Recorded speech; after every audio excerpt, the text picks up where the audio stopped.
Presidente francês, chanceler alemão e primeiro-ministro italiano juntam-se ao presidente romeno em Kiev para manifestar apoio à Ucrânia no caminho para a integração europeia.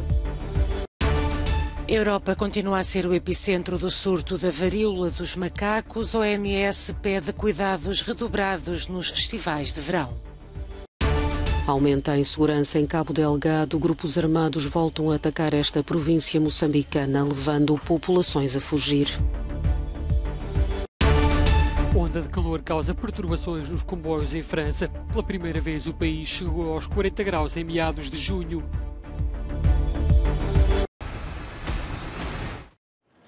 O presidente francês Emmanuel Macron, o chanceler alemão Olaf Scholz e o primeiro-ministro italiano Mario Draghi, juntamente com o presidente romeno Klaus Iohannis, encontraram-se em Kiev com o presidente ucraniano Volodymyr Zelensky. O objetivo, reiterar o apoio do Bloco Forte Europeu ao país na sua luta contra a invasão russa e o de França, Alemanha, Itália e Roménia às aspirações pró-europeias da Ucrânia. O apoio à integração ucraniana na União Europeia seria a principal demonstração de uma posição comum, coordenada e forte. A evolução da história europeia legitima uma resposta positiva às aspirações ucranianas. O Estatuto da Ucrânia de candidata à União Europeia poderá reforçar, historicamente, a liberdade na Europa e tornar-se numa das principais decisões europeias deste primeiro terço do século XXI. O presidente francês, criticado por ter dito que a Rússia não devia ser humilhada, deixou claro o seu apoio a Kiev. Nós, os quatro, apoiamos o Estatuto de candidato imediato da Ucrânia à adesão à União Europeia. Este estatuto será acompanhado, como dissemos, de um plano de ação e implicará que se tome em consideração a situação nos Balcãs Ocidentais e na região, em particular na Moldávia. A situação dos Balcãs Ocidentais e do voisinage, em particular da Moldávia. Já o chanceler alemão, criticado no início pela ligeireza com que estava a lidar com as ações russas, recordou a mudança radical que se operou no seu país. Apoiamos a Ucrânia na defesa da sua soberania e integridade territorial. A Alemanha inverteu a sua tradição e decidimos fornecer armas à Ucrânia e continuaremos a fazê-lo enquanto a Ucrânia necessitar. O primeiro-ministro italiano lembrou que são necessárias reformas profundas também na sociedade ucraniana, mas reconheceu que o país está a defender todos os dias os valores da democracia e da liberdade em que o projeto europeu se baseia. A presidente do Parlamento Europeu está de visita à Chequia. Roberta Metsola foi recebida pelo primeiro-ministro do país, Petr Fiala, em Praga. Na agenda de trabalho estão as prioridades da presidência da União Europeia, numa altura atípica para a Europa. A atual situação de segurança e geopolítica terá provavelmente um impacto excepcional no trabalho da presidência e isso incluirá apoio militar, financeiro, político e humanitário contínuos. Também incluirá muitas mais ações de longo prazo, como garantir o lugar da Ucrânia dentro da nossa família europeia e começar a planear a reconstrução do país. No dia 23 de junho, o Parlamento Europeu apresenta oficialmente o apoio à Ucrânia na candidatura à adesão à União Europeia. Neste encontro de preparação, o chefe do governo checo realçou a importância da união do Bloco Europeu perante a ameaça russa e garantiu que a reconstrução da Ucrânia será o tema da presidência da União Europeia, que este ano pertence a Praga e arranca a 1 de julho.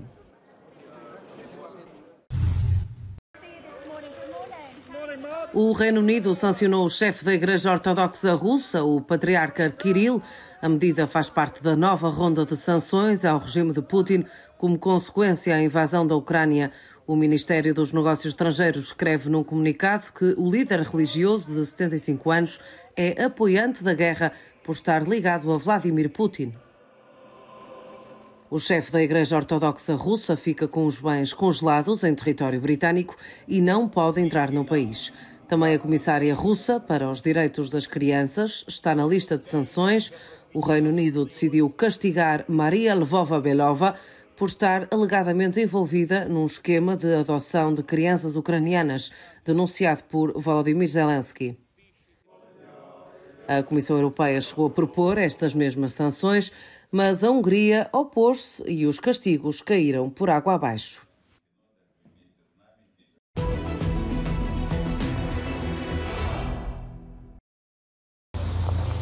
Desde o início do ano já cruzaram ilegalmente o Mediterrâneo rumo à Europa mais de 37 mil pessoas e os últimos dias foram particularmente férteis em resgates.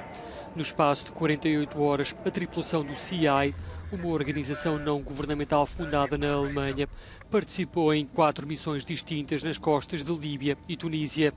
As operações permitiram retirar do mar um total de 492 pessoas, transferidas de botes de borracha para bordo do CI, onde foram tratadas por desidratação, hipotermia e queimaduras provocadas pela mistura de combustível e água salgada. O navio procura agora um porto seguro para poder atracar com os 492 migrantes a bordo. Grupos armados voltam a atacar em Cabo Delgado, agora mais a sul. A Organização Internacional das Migrações estima que quase 12 mil pessoas fugiram desta nova vaga de agressões, mais de metade são crianças. As populações locais vivem momentos de horror, de pânico, com assassinatos indiscriminados, como uma mulher obrigada a carregar a cabeça decapitada do marido. Vieram esses bandidos, então acertaram este velho, já pegaram, lhe tiraram o pescoço. Então levaram a cabeça, lhe mandaram uma senhora para já vir mostrar aqui na estrada. E na verdade essa senhora que carregou esta cabeça chegou até na estrada, mostrou-nos aquela cabeça da pessoa. Sei que o próprio corpo deixaram lá mesmo, no mato. A Organização Internacional das Migrações dizia que há 784 mil deslocados internos. O projeto de registro de conflitos ACLED registou cerca de 4 mil mortes. Analistas explicavam à agência Lusa que o recomeço dos ataques era inevitável porque os terroristas foram expulsos do norte, mas não do país. João Feijó, investigador da organização não governamental Observatório do Meio Rural, dizia que a tática mudou. Em vez de se manterem concentrados, tornando-se alvos fáceis, dividiram-se em pequenas unidades, dispersas por regiões onde a presença militar é menor. Uma estratégia utilizada na luta pela independência no final do período colonial pela Frente de Libertação de Moçambique, Frelimo, também em Cabo Delgado. Com os contingentes militares estrangeiros mais concentrados a norte, onde estão localizadas as plataformas de extração de gás natural, os rebeldes estão agora mais perto de Pemba, mas a capital de província não deverá correr o risco de ser atacada por se tratar de um centro urbano. A violência levou Moçambique a uma das maiores quedas no Índice Global de Paz, está na 122ª posição entre 163 países.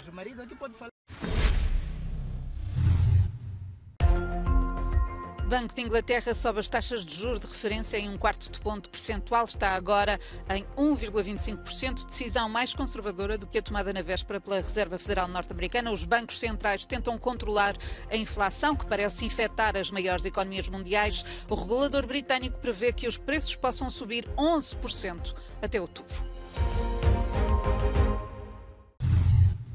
O Tribunal de Justiça de Paris valida acordo alcançado a 31 de maio pela Procuradoria Francesa e a McDonald's. A cadeia de fast food tinha aceitado pagar mais de 1.000 milhões de euros ao fisco gaulês para escapar a uma ação penal.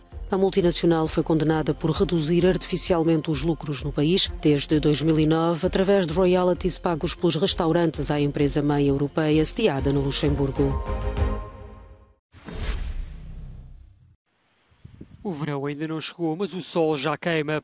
A onda de calor que atravessa a Europa faz-se sentir particularmente em França, onde esta quarta-feira a temperatura atingiu os 40 graus Celsius, o que nunca tinha acontecido em meados de junho, provocando mesmo algumas perturbações no setor ferroviário. O responsável pelas infraestruturas dos caminhos de ferro franceses, Thierry Rose, explica que o elevado calor leva a problemas causados pela dilatação de carris e catenárias e que, como as temperaturas a nível do solo atingem os 45 graus, é preciso limitar a velocidade de circulação.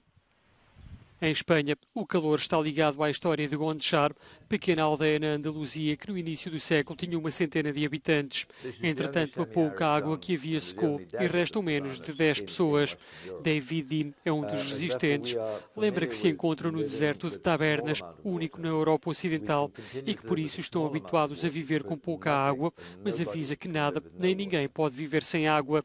De acordo com o Ministério da Transição Ecológica de Espanha, 74% do território espanhol está em risco de desertificação.